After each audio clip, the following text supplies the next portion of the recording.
Is wokeism dying? Is woke progressivism on the way out? About every other month when I'm on X, I see somebody say something to that effect, like wokeism is, finally on the way out because some school or some university or some organization says, we're not doing the woke stuff anymore. That's obviously good news. Clearly that's good news because wokeism is a regressive, nasty, bigoted, prejudiced ideology that's sort of like Maoism. So yes, it's always good news when something like that happens. But, reports of wokeism's demise have been greatly exaggerated in my estimation. I'll tell you from a different perspective. From a university perspective, I've been on campus, and this younger generation that's coming up, I'm talking kids in grad school, undergrad, in my experience, they're far more radical than even what we've been dealing with recently. And I think, and I was saying this before October 7th, before the pro-Palestinian crowd, like they're extremely radical. Now, could they grow out of that? Absolutely. Maybe it is just a phase, and as wokeism becomes less popular throughout society, they get out of college, they won't be as woke. People just won't put up with it. We're all hoping that's the case, but I will tell you, in my experience, it's just it's a heightened form of radicalism that I'm seeing, and what we saw with the pro-Palestinian crowd didn't surprise me at all, like zero. I think there is something in this younger generation that really, they were in high school when BLM, they just got out of, they were in high school when BLM protests hit in 2020. Now they're in college, they're freshmen, sophomore in college, whatever, and they were inspired by that. This is their knight's quest. This is what they feel like they were put on earth to do, to be an activist. And I'll tell you something, when I was in grad school, I saw so many crazy things, right? Heard so many crazy things, had crazy interactions with people. And this was recently. I went back to grad school when I was a little older.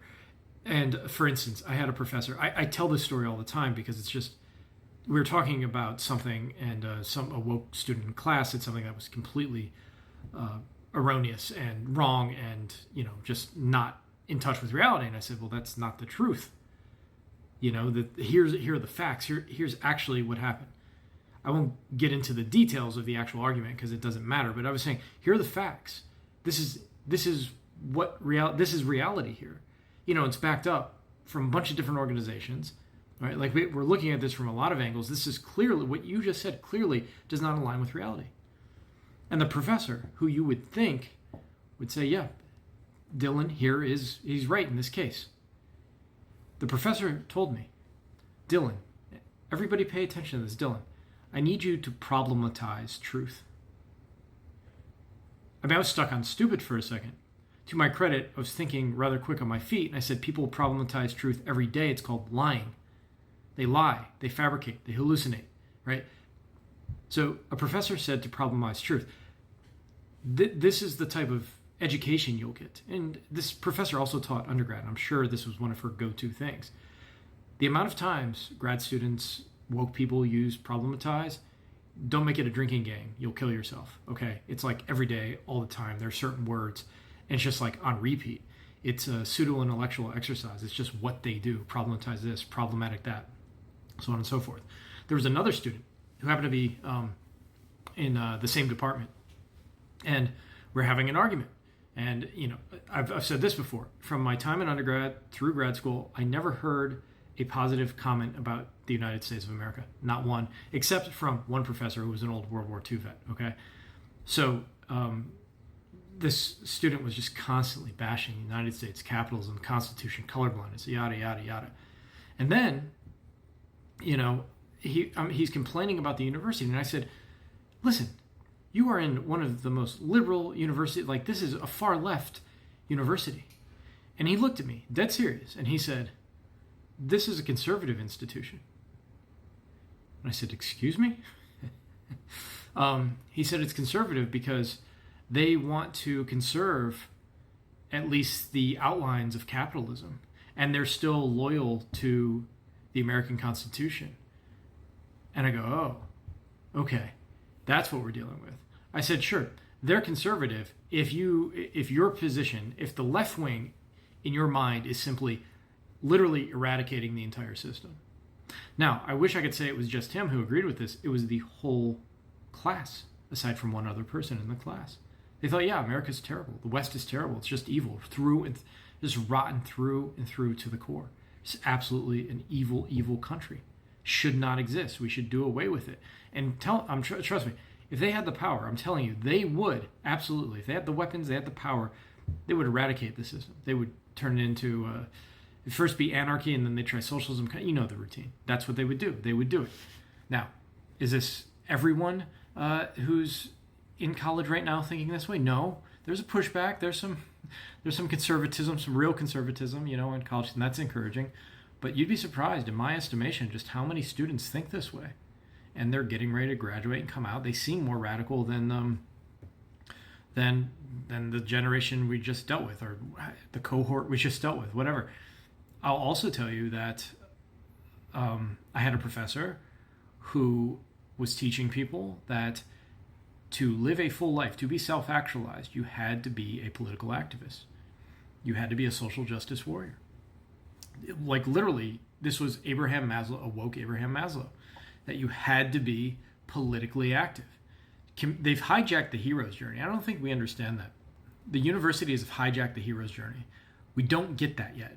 They're telling young people the way to be a knight, the way to be a hero is to engage in political activism. And if there's no real threats or no major threats, you can't really be a political hero just tweaking minor things. No. You need a major task. So they encourage it, and they trick themselves to hallucinating monsters that aren't there. I've seen professors tell students that the point of life is political activism.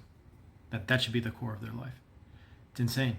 I was in a class. This is a story for another time. But there was a married woman in class, and she was talking about somehow the conversation of does no really mean no come up.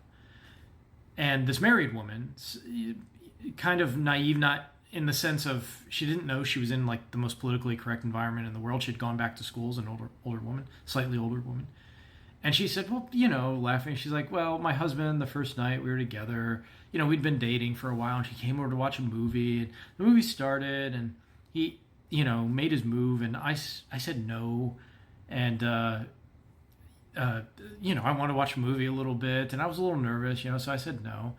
And then she said, like an hour into the movie, I don't want to get too personal or anything, but, we tried again, and we ended up, not to get too personal, but, so no doesn't always mean no, it can just mean not yet, or I'm not ready, and, so she just says this, right? Like, telling her story to the class, being open, being a little vulnerable, right?